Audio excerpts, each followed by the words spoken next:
シュート決めちゃうんだもん。いじられないよ。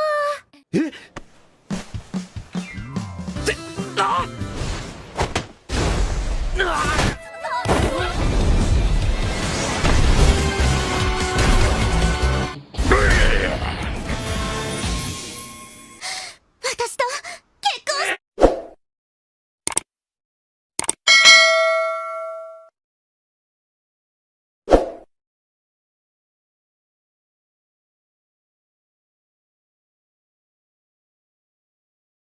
Di awal scene kita ditunjukin adegan terakhir di episode sebelumnya. Mengingat semua itu tentu aja membuat Yuya yang sedang nyetrika baju di rumah ngerasa khawatir dengan cewek yang ia selamatkan kemarin.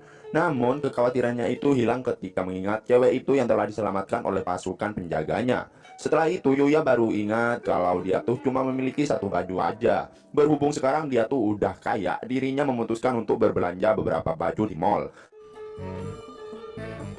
Setibanya di mall, tanpa Yuya sadari dirinya telah menjadi pusat perhatian orang-orang di sana, khususnya para cewek yang sangat terpukau dengan wajah tampannya, yang bahkan dirinya sampai dikira artis atau model oleh mereka semua. Terus Shin pun berpindah menunjukkan seseorang yang sedang mengomeli seorang manajer model, di mana orang yang bernama Hikaru ini nampak sangat marah karena model yang dibutuhkan malah belum datang. Beberapa saat kemudian model yang dimaksud tadi menelpon manajernya itu dan bilang kalau dirinya yang akan segera OTW. Hal itu tentu aja langsung membuat Hikaru memarahinya dengan berbagai macam omelan. Meski mereka sangat sibuk, tapi kru yang lain mencoba tetap bersabar dan menghentikan Hikaru yang berniat nge-save manajer yang gak becus itu. Alasan dibalik naiknya amarah Hikaru tak lain karena tanpa model itu sesi pemotretan gak akan bisa berjalan dengan baik. Karena tema yang mereka ambil adalah belajar jedak-jeduk bersama pacar kerennya, anjay. Nampak model perempuan yang bernama Miu telah bersiap dari tadi. Karena tiap orang memiliki kesibukannya masing-masing, Hikaru memutuskan untuk menggunakan trik rahasianya, yaitu mencari cowok keren secara random di dalam mall itu.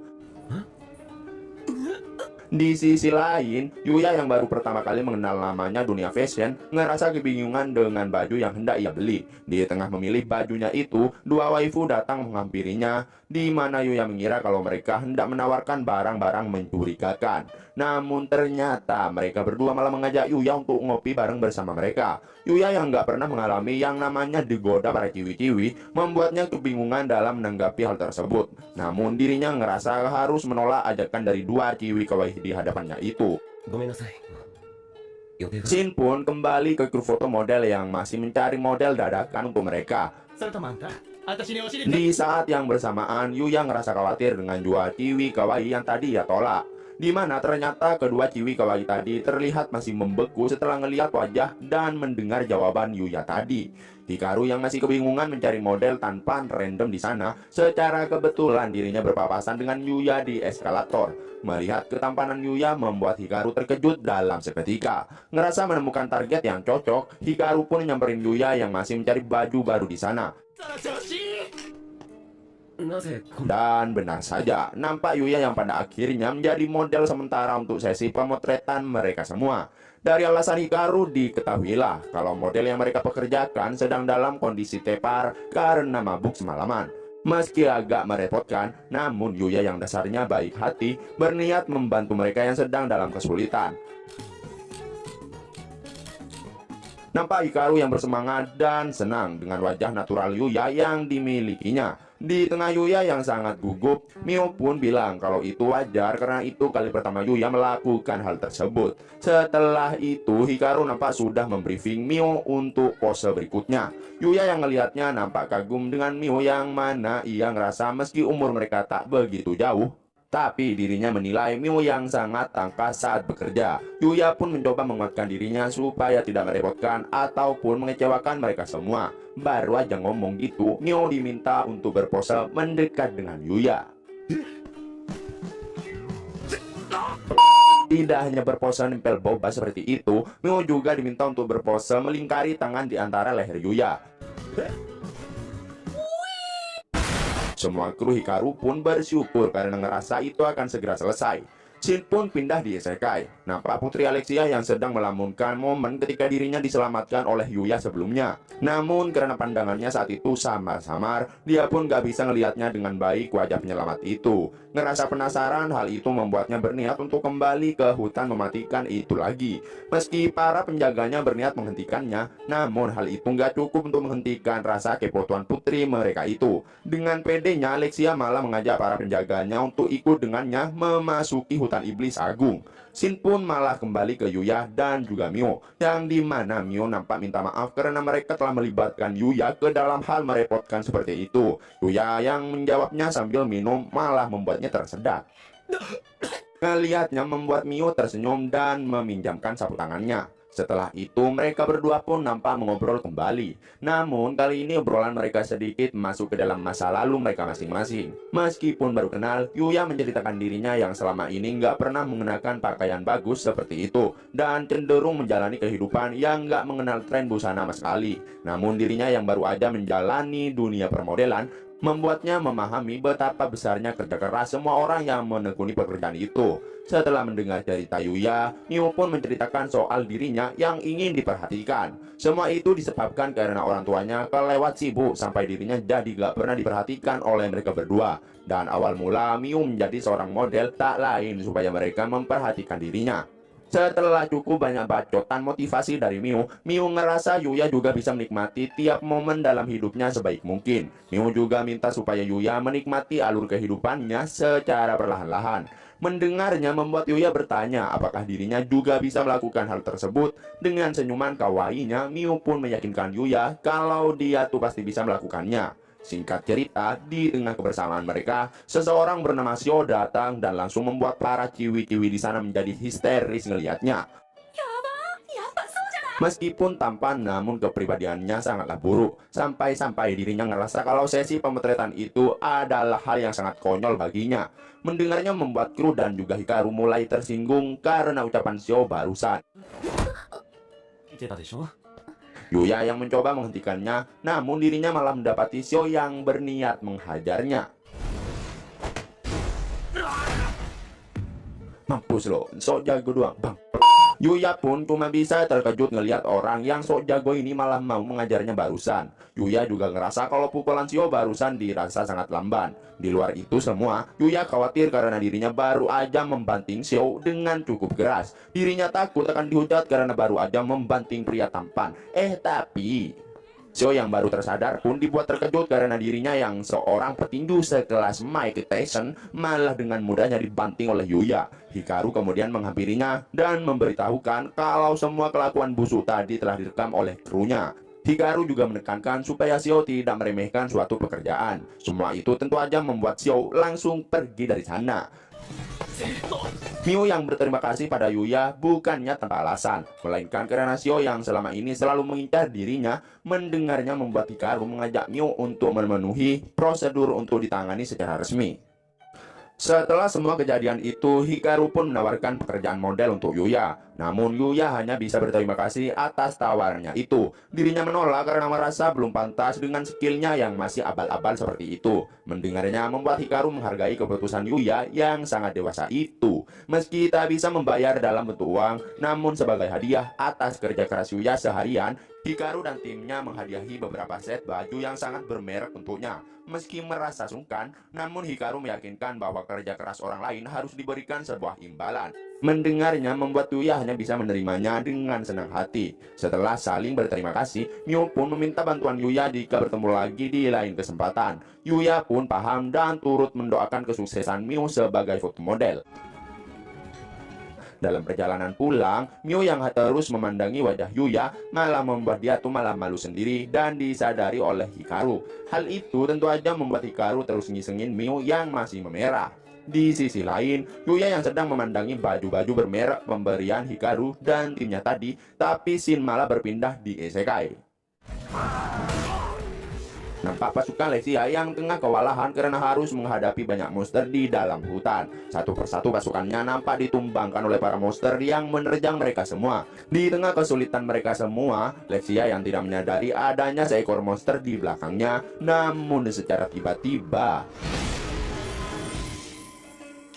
Kemunculan Yuya membuat Lexia tercengang melihatnya. Tidak hanya dirinya, pasukannya juga memandangi kekuatan Yuya yang sangat enggak ada otak. Di tengah hati Lexia yang berdetak kencang, dirinya yang nampak seperti sedang menyiapkan diri untuk menyampaikan sesuatu pada Yuya. Pasukan Lexia pun hanya bisa terdiam memperhatikan pahlawan mereka yang juga sedang menyelamatkan salah satu rekan mereka dengan ramuan penyembuhnya. Tak lama kemudian, Lexia datang dan mengatakan sesuatu yang lagi-lagi bakal membuat jiwa para jomblo kita meronta-ronta dibuatnya.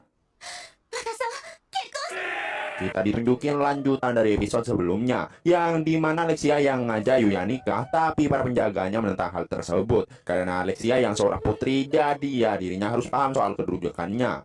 Terlebih lagi mereka nggak tahu apa-apa soal Yuya. Namun Lexia tetap ngotot karena ya dia tuh udah jatuh cinta pada pandangan pertama. Yuya yang mencoba menenangkan mereka berdua dan juga mengajak mereka untuk datang ke rumahnya karena takutnya di sana tuh malah ada monster yang datang. Betapa terkejutnya penjaga putri tersebut ketika mengetahui Yuya yang tinggal di dalam hutan itu. Singkat waktu, sesampainya di rumah Yuya, mereka nampak nggak percaya karena benar-benar ada rumah di daerah hutan tersebut. Akhirnya kita pun tahu kalau penjaga putri tersebut bernama Owen, sekaligus kapten dari kesatria kerajaan Arcelia. Betapa terkejutnya Yuya ketika mengetahui kalau Lexia adalah seorang putri, bahkan merupakan putri pertama dari kerajaan Arcelia. Dan dalam urutan pewaris tahta, Lexia merupakan pewaris kedua. Meski Yuya agak gugup karena bacotannya yang agak kurang sopan, tapi Owen tidak mempermasalahkannya, karena itu bukanlah kunjungan resmi dan Yuya juga telah menyelamatkan mereka. Setelah Owen mengetahui nama Yuya yang gak lazim, membuat mereka berdua jadi berbisik dan membuat banyak konspirasi. Sampai-sampai Owen mengira Yuya mungkin saja mata-mata dari negeri lain, tapi ya itu cuma instingnya saja. Namun setelah itu Owen pun bilang tentang tujuan mereka yang sebenarnya mencari Yuya. Semua itu mereka lakukan karena Lexia yang ingin berterima kasih secara langsung pada orang yang telah menyelamatkannya. Karena pada saat itu dirinya kehilangan kesadaran, jadi ya nggak bisa bicara secara langsung. Dan rupanya ini yang ingin dibicarakan oleh Lexia.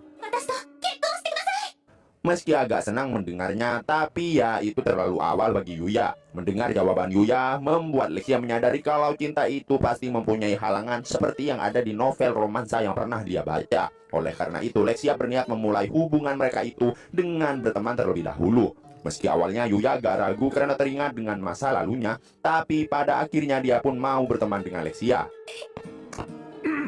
Melihat keakraban mereka berdua membuat Owen merasa kalau keinginan Lexia udah terpenuhi. Tapi rupanya masih ada satu masalah lagi. Namun scene malah berganti, yang dimana nampak putri Lexia, Owen beserta rombongan udah pada OTW pulang. Tapi rupanya scene malah flashback, dimana masalah yang dimaksud oleh Owen tadi yaitu sang raja yang juga ingin menyampaikan rasa berterima kasihnya pada Yuya, dan ingin Yuya datang ke istana untuk pertemuan. Karena Yuya merasa mendadak dengan hal itu, Owen pun memberikan waktu selama 5 hari bagi Yuya untuk mempersiapkan semuanya.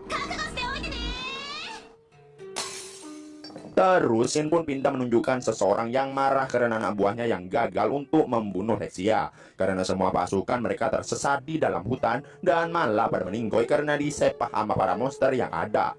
Pemimpin itu pun bertanya kenapa Lexia masih hidup, tapi ya anak buahnya nggak tahu mengenai hal tersebut. Dan ketika anak buahnya itu akan pergi dan memanggil yang mulia pada pemimpinnya itu, kita pun tahu kalau berarti orang tersebut memiliki kedudukan yang cukup tinggi. Dan kayaknya yang mulia tersebut mempunyai dendam yang sangat besar pada Lexia atas masa lalu yang pernah Lexia lakukan padanya.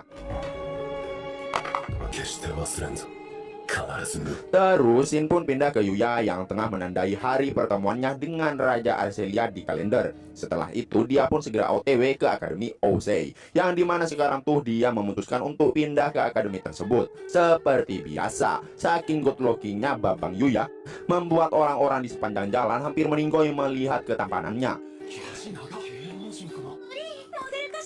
Sesampainya di akademi, Yuya nampak disambut dengan ramah oleh Pak Tsukasa. Tapi dia nggak punya banyak waktu untuk berbacot-bacotan dengan Yuya. Dia cuma bilang supaya Yuya menikmati kehidupan di akademinya itu.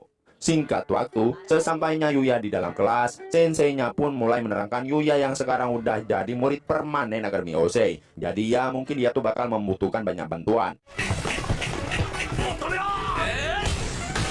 Setelah ngelihat skill Rio yang udah kayak Lionel Messi dalam memainkan sepak bola, tiba-tiba aja ada seseorang cewek seksoi yang menyela kekagumannya. Dan dia juga menanyakan Yuya yang cuma nonton doang. Yuya pun bilang kalau baju olahraganya belum datang, jadi ya dia nggak bisa ikut main. Dirinya yang belum mengetahui siapa sosok cewek seksoi tersebut. Akhirnya kita dan Yuya pun dikenalkan dengan cewek tersebut yang bernama Kaede Kazama.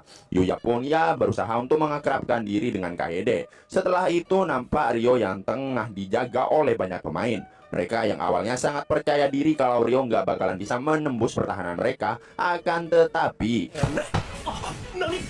dengan skill yang diturunkan langsung dari babang Neymar JR, dengan epicnya dia mengumpan ke temannya dan diumpan lagi ke si Pirang ketika dia akan melakukan tendangan spesialnya, namun secara nggak diduga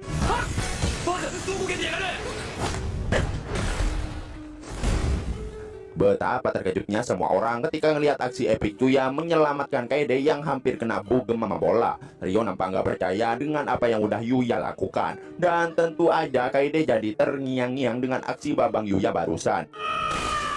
Si Pirang yang meminta maaf pun jadi tenang setelah dimaafkan oleh Kaede. Rio pun bilang kalau si Pirang tuh orang baik, tapi ya Yuya butuh waktu untuk terbiasa dengannya. Karena Yuya yang udah menyelamatkan mereka, si Pirang pun mulai memperkenalkan dirinya yang bernama Akira Ichinose. Dirinya yang pede kalau dialah satu-satunya bangsawan muda dari Akademi Osei, malah langsung kena mental ketika banyak siswa yang nggak tahu sama sekali tentangnya, termasuk Yuya. Singkat waktu, nampak Kaori yang tengah jalan sendirian, dan Shin pun malah pindah yang dimana para bocil nggak boleh melihatnya. Kayaknya gue ngelihat Maria Ozawa nih. Nampak para ciwi-ciwi yang tengah ganti baju sambil ngegosipin aksi Yuya yang nolong Kaede dan memasukkan bolanya dari jarak jauh. Kaori yang baru masuk pun langsung menerima banyak bacotan dari Kaede dan juga teman-temannya mengenai Yuya yang terlalu overpower. Melihat aksi Kaede yang gak jelas, Yodo pun ngejelasin ulang pada Kaori mengenai apa yang telah dilakukan Yuya. Dan ketika salah satu cewek penasaran seperti apa pacar Yuya, secara berbarengan Kaori dan Kaede bilang kalau mereka belum tahu mengenai Yuya yang punya pacar. Mendengar semua itu membuat hati Kaori jadi agak gelisah. Singkat waktu, di saat Kaori tengah mengikuti jam olahraga di lapangan, dia pun melambaikan tangan ke Yuya yang masih mengikuti pelajaran. Baru aja Yuya melambainya balik, secara nggak diduga nampak kelompok berandalan yang dikenal dengan nama Red Ogre datang merusuhkan suasana, bahkan merobohkan pagar. Dengan gentlenya Kaori berdiri di hadapan mereka dan menanyakan urusan mereka datang ke Akademi Osei. Rupanya itu semua ulah adik-adik Yuya yang gak ada otak. Mereka berdua berniat untuk balas dendam karena Kaori udah merendahkannya kemarin. Kaori pun mulai mengancam mereka dengan bilang kalau Pak Polisi yang segera UTW ke sana. Tapi mereka tetap ngotot dan parahnya lagi, mereka malah berencana untuk menculik Kaori sebelum polisi datang. Dan benar saja, si rambut pirang pun menyuruh semua keroconya untuk segera menangkap Kaori. Yuya yang akan segera UTW untuk menolong waifunya itu secara nggak diduga tubuhnya malah gemetar. Meski tubuh Yuya udah makin kuat, tapi hatinya masih lemah. Ketika Yuya mengalami halusinasi yang cukup berat, dia pun sadar setelah dirinya menampar pipinya dengan cukup keras. Yuya yang segera UTW menolong Kaori, tapi bukannya lewat pintu, malah lewat jendela.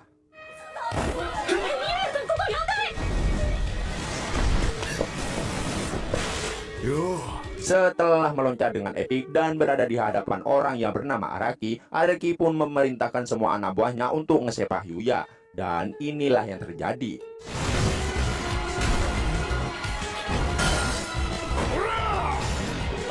Inilah babang Yuya ketika udah full item. Solo versus sekuat pun nggak ada lawan. Ketika Yuya tinggal selangkah lagi untuk meraih Kaori, tapi malah muncul satu orang bernama Ohmori yang udah kayak sapi limosin. Ohmori yang merasa meski Yuya lincah tapi tidak cukup untuk melawannya, dia pun berencana untuk adu mekanik dengan Yuya. Dan tiba-tiba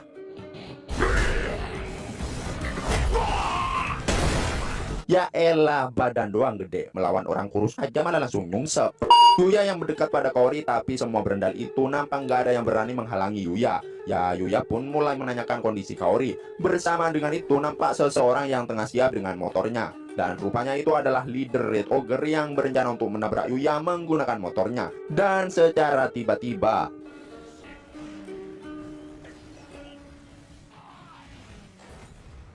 Mampus, melendang gak tuh? Udah malu-maluin babak belur lagi. Setelah itu terdengarlah suara siren polisi yang kayaknya udah pada tiba. Singkat waktu di sore harinya, nampak kelompok Red Ogre yang diborgol dan akan segera dimasukkan ke bus untuk dibawa ke penjara. Nampak Yuya yang tengah menanyakan kondisi Kaori, baru aja bilang kalau dirinya nggak apa-apa, namun tiba-tiba dia malah langsung pingsan. Setelah kondisi yang mulai kembali membaik, para sensei pun mulai mengatur para siswanya untuk segera masuk kelas dan duduk di bangkunya masing-masing. Setelah itu, nampak kedua adik Yuya yang nggak ada otak juga ditangkap oleh Pak Polisi. Kayaknya mereka agak kesal karena geng Red Ogre yang mereka sewa malah gak berguna. Tapi tiba-tiba leader Red Ogre yang mencekik dan ngesepak kedua adik Yuya itu membuat adik laki-laki Yuya yang bernama Yota sangat berharap akan ada yang menolongnya. Dan benar saja, Babang Yuya datang dan melempar leader Red Ogre hingga tersungkur. Leader Red Ogre yang nampak kesal itu berniat untuk menyerang Yuya dari arah belakang. Cuma dengan tatapannya doang, Babang Yuya udah membuat leader tersebut langsung tepar nggak berdaya. Baru setelah itu, nampak kedua adik Yuya yang nggak ada otak itu kebingungan dengan kakaknya yang telah menyelamatkan mereka. Yuya pun bilang pada adiknya itu, meski dirinya udah menjalani hidup yang sangat berat karena ulah mereka berdua, dan dirinya juga belum bisa memaafkan apa yang selama ini mereka lakukan, tapi dirinya tetap nggak bisa untuk menelantarkan keluarganya. Mendengar kata-kata Babang Yuya yang menurut gue keren, kedua adiknya pun menangis mendengarnya dan juga meminta maaf. Setelah itu, terlihat Yuya yang bersiap pergi ke isekai, namun dirinya terhenti karena teringat ucapan Owen sebelumnya yang memberitahukan tentang betapa berbahayanya hutan itu, di mana tidak hanya kerajaan mereka saja yang mewaspadai hutan itu, tetapi juga diwaspadai oleh kerajaan lainnya. Tidak hanya itu, semua monster yang dikalahkan oleh Yuya sebelumnya juga sangat berbahaya karena mereka semua mampu menghancurkan satu kota besar jika menyerang secara bergerombol. Scene berlanjut menampilkan Yuya yang sedang membaski beberapa monster. Ia mengira akan ada banyak monster kuat di dalam hutan. Namun, ia merasa bahwa monster yang ia kalahkan barusan tidak sekuat yang Owen bicarakan. Di saat Yuya yang ingin menyudahi perburuan, ia tak sengaja mendengar suara hewan dari kejauhan. Terlihat anjing kecil yang akan diserang oleh monster. Kemudian Yuya pun berniat untuk membantunya, kan tetapi dirinya menggugurkan niatnya karena melihat status dari monster itu, di mana monster itu adalah seekor King Orc berlevel 600. Ketika hendak meninggalkan si Dogi, dirinya terhenti karena mendengar suara kesakitan dari anjing mungil itu. Setelah cukup lama, ia pun bertekad dengan semua persenjataannya. Ia juga telah bersiap jika serangannya tak bisa melukainya. Namun, tak disangka hanya dengan satu lemparan tombak saja sudah mampu menumbangkan seekor King Orc. Yuya pun terkejut sekaligus malu karena tadi telah bersikap dramatis karena tak tahu jika ia mampu mengalahkannya. Yuya kemudian baru teringat bahkan waktu di level 1 saja dirinya sudah bisa menumbangkan monster yang memiliki level sangat tinggi. Artinya senjatanya lah yang overpower. Setelah itu Yuya baru teringat dengan Shidogi yang menggeram kesakitan. Kemudian terlihat Shidogi yang telah siuman dan ia pun dibuat terkejut karena mendapati Shidogi yang ternyata memiliki level dan status yang terlewat OP. Setelah berpikir sejenak, Yuya pun mendapati nama yang sesuai dengan bulu dogi itu dan ia pun menamainya dengan Nike. Ketika sedang memeriksa drop item dari King Orc tadi, Yuya pun merasa kebingungan karena sebuah sisir malah jadi sebuah drop item. Kemudian, ia nampak memeriksa status window-nya dan ia pun heran karena ia sama sekali tidak naik level meski telah mengalahkan seekor King Orc. Kemudian Yuya pun terlihat berpamitan pada Nike karena dirinya yang harus berangkat ke sekolah. Di sekolah, Yuya pun bercerita tentang dirinya yang baru saja memungut seekor anjing kecil. Hal itu pun membuat Kaede menjadi bersemangat dan lupa untuk menjaga jaraknya. Kemudian Yuya pun meminta untuk ditemani dalam memberi keperluan anjing, tapi terlihat kedua temannya tak bisa ikut karena ada urusan masing-masing. Mendengar hal itu, Kaede pun langsung satset untuk menemani Yuya. Terlihat, Yuya pun memasangkan kalung pada Nike supaya mereka bisa jalan-jalan di luar. Di jalan, mereka berdua nampak menjadi pusat perhatian karena kombinasi antara pria tampan dan juga anjing kawaii yang cocok. Tak lama kemudian, mereka berdua berpapasan dengan Kaori yang kebetulan juga ada di sana. Setelah itu, terlihat Kaori yang meminta izin untuk menyentuh Nike karena merasa gemas. Karena hal itulah, mereka bertiga lalu menjadi pusat perhatian para warga di sana. Di tengah kebersamaan mereka, tiba-tiba Miu datang dan menyapa Yuya yang sedang bermesraan dengan Kaori.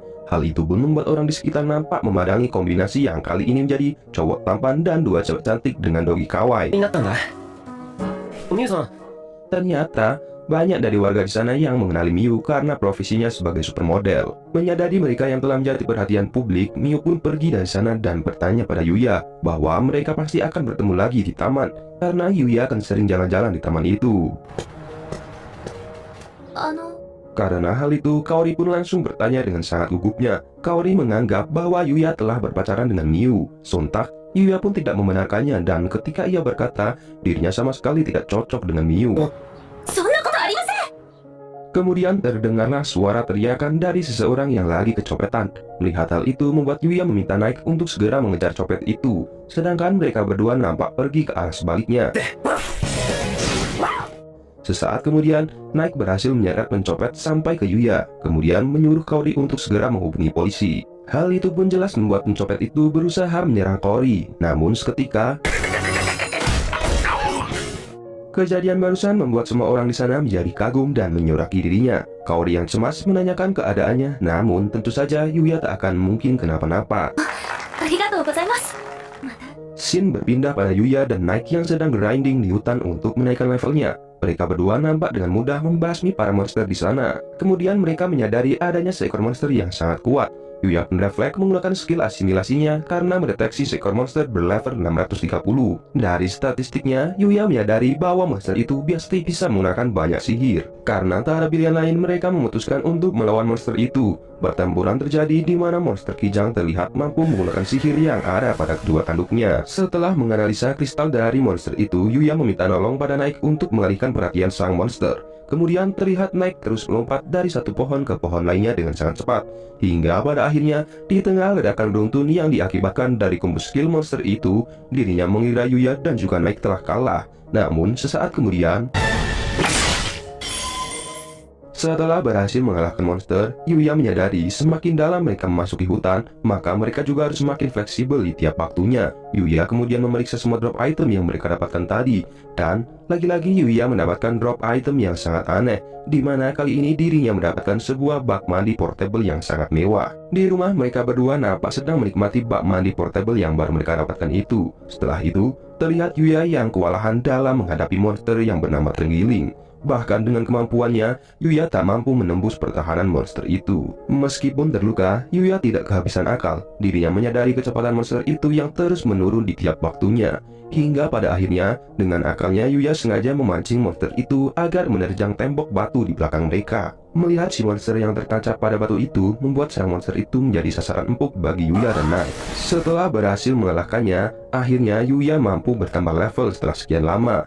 Tidak cuma itu, dirinya juga mendapatkan skill baru sebagai hadiahnya. Yuya yang penasaran dengan Naik kemudian memeriksa status window miliknya, dan ternyata peningkatan status Naik mengikuti peningkatan status miliknya. Baru saja mereka mau melanjutkan perburuan, batu yang disedot oleh monster tadi nampak runtuh dan terdapat sebuah gua misterius di dalamnya. Terlihat tak ada tanda kehidupan satupun di dalamnya. Setelah cukup lama menyusuri lorong di sana, mereka nampak dibawa ke sebuah aula yang cukup besar. Naik kemudian berlari seolah hendak menunjukkan sesuatu. Setelah diikuti, Yuya dibuat terkejut karena mendapati seseorang yang pastinya sudah sangat lama berada di sana. Kemudian terlihat sebuah buku yang dibawa oleh orang itu. Setelah ia mengambilnya secara tiba-tiba,